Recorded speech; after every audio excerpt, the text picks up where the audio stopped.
Let's talk about multiplayer in Baldur's Gate 3. It's really good and really fun. I very briefly touched base on this subject in an earlier video, but I wanted to delve just a tad deeper to help out everybody that plans on setting off in an adventure with a few buddies come launch. Me and my crew have beaten early access more times than I care to admit. I'm sorry. This is the end of the early access content. We are still under development behind me here. But that doesn't mean it didn't come with its fair share of co-op complications.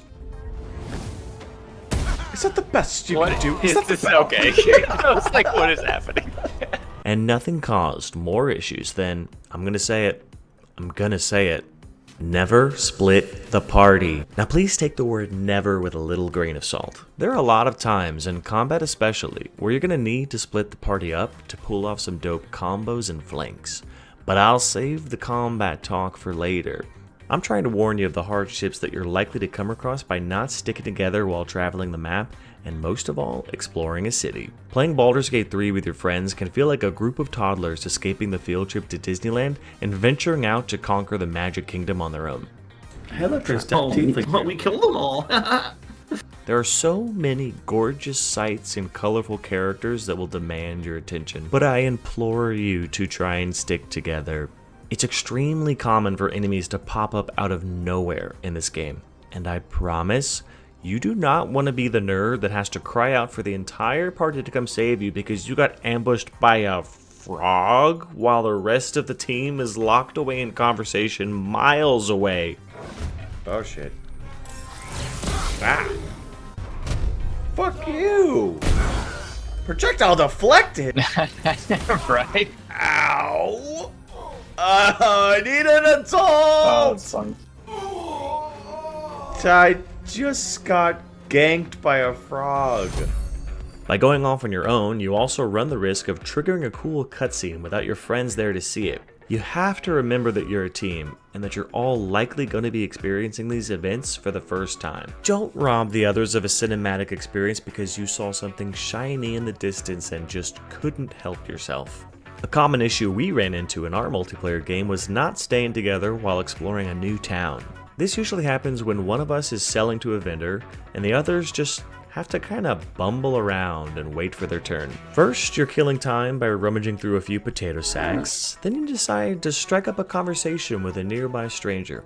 Next thing you know, they tell you their entire life story and give you this epic side quest while the other party members are just left with a journal update and a lot of questions. That brings me to my next point. Share the spotlight. Second story work. Dude, just wait. Just come over here and featherfall with us. That is a tall second story. I was like, why don't you come over here and featherfall with me? This is a better spot to featherfall. Wow, he's a bitch. I didn't know there was lava over there. Or that it wasn't lava. Here we go, we'll meet in the middle. Avatar Second saying, story work.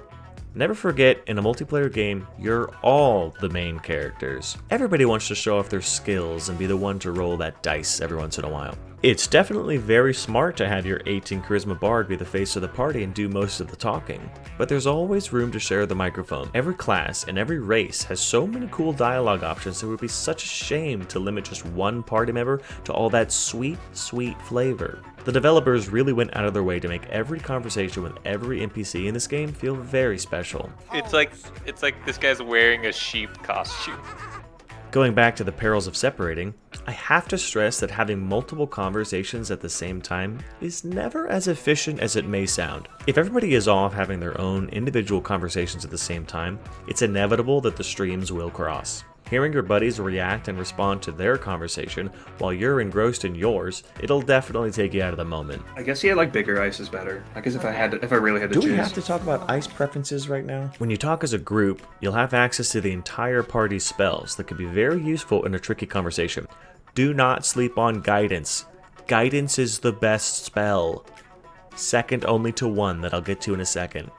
Take the time to listen in on each other, and I think it'll make the game feel much more like a shared experience. And don't go using up all the inspiration dice without everyone else's consent. Inspiration dice let you re-roll any dice rolling event, and are shared by the entire party. At least 2 of those inspirations are yours, so. Oh my god, you are not meant to beat this. I guess dice have chosen I'm not supposed to read this spooky book. Psych? I'm not entirely sure how common inspiration is going to be rewarded in the full game, but better play it safe than sorry and save the inspiration dice for when the whole party's there.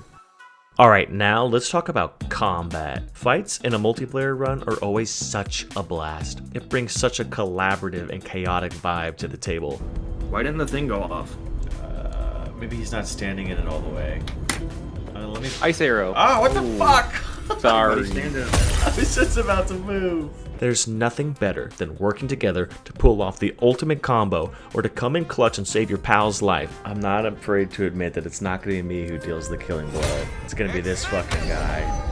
So you get in there and do what you gotta do. I'm gonna get over here and do what I gotta do. I wonder if maybe you can...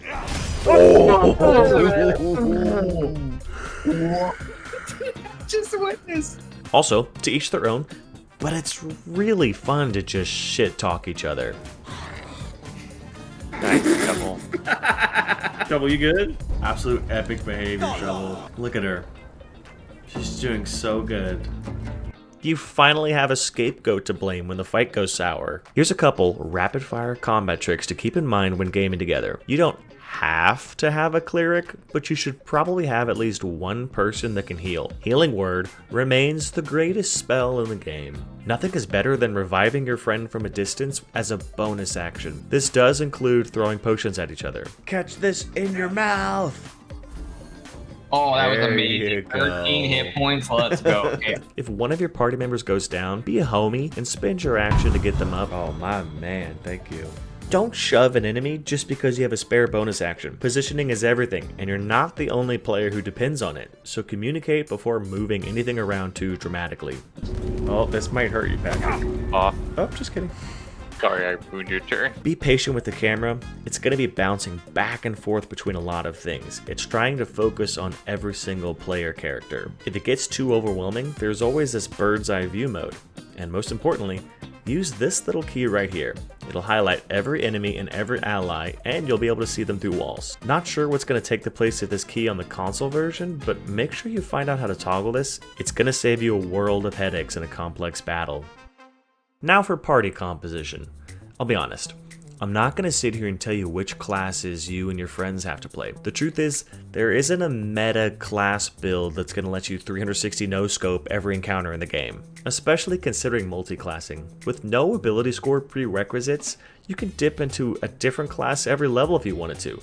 The possibilities are endless. You can do whatever you want. What I will tell you is that I would encourage opting for a little bit of variety among your friends. For example, a barbarian with a two-handed weapon, and a fighter that's also specialized for great weapon combat, it can get a little redundant. I'd suggest you try a build that won't cause any complications, especially when magic items start dropping. No one likes to fight over gear, so make some choices early on that'll help lower the chances of a loot argument. I mentioned the value of bonus action healing earlier. It's a good idea to have at least one player in the party with access to healing spells. Bring him down! Any healing words? I don't. This Shadowheart only has cure wounds.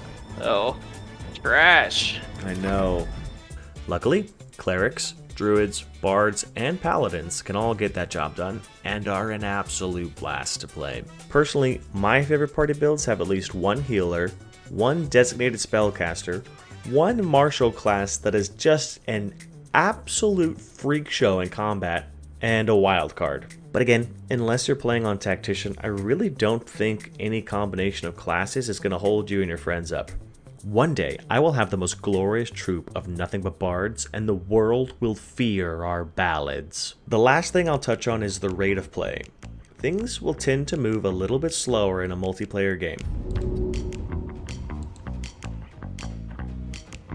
Cool. There are a few things you should consider for the sake of the rest of your group. For instance, playing a class that uses a lot of the reaction system. For a bard, cutting words and bardic inspiration are amazing abilities and are super helpful for the team. But be prepared to pause the game every single action, or a paladin with their reactions set to ask if they'd like to smite every single attack. This might not bother everybody, but it's something to keep in mind if you have a very impatient friend in the group. When in a fight, try to be self-aware that your turn might be taking too long. Sometimes you have to spend a whole turn just positioning yourself, rather than sitting there trying to find something to do with that leftover bonus action and holding everybody up. Maybe just pass the turn and let someone else take over. Try to plan your next move on someone else's turn if you can. But most important, be patient with others, especially if they're a new player. Please forgive me. Oh, they're here, Travis. No, the babies. I'm about to shatter. Oh, the babies! Oh, my cankles! Get off of me! Oh my god. If you can't be patient, I don't know. Start shit talking, I guess. We'll see if this is. We'll see how dumb this is. I'd be really stupid. Okay, that is pretty fucking stupid. I can't stress enough how thick this game is. There's nothing wrong with a nice, slow burn. Help each other out when you can, and enjoy the ride. Get shattered, babies! Let's Oh, fucking Mr. go. Crush. Larian really knows what they're doing when they design a multiplayer game.